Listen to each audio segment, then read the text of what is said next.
Binisita ko muli yung pinagsatingan ni Fernando Pot Jr. dito.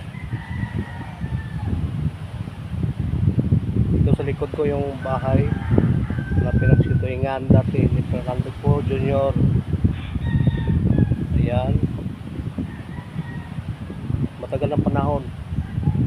Pero buhay pa rin yung bahay. Buhay pa rin yung bahay. Ayan.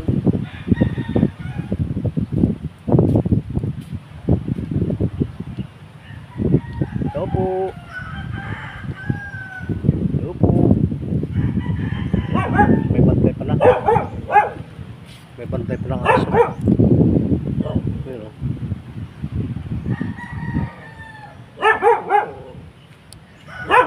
may bantay pala yung aso. Ayun, nakatali. Baka mapanghabol.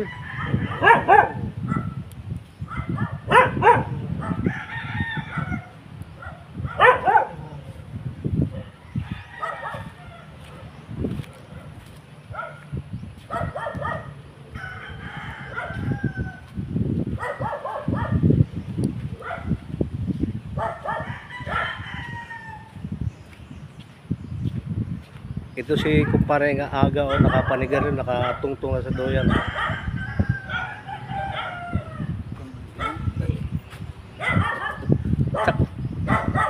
Takot sa kamera itong kaibigan ko.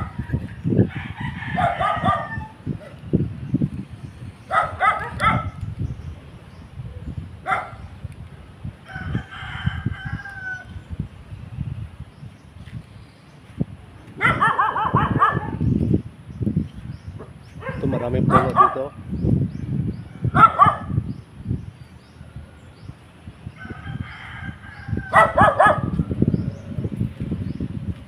Wow, wow, wow.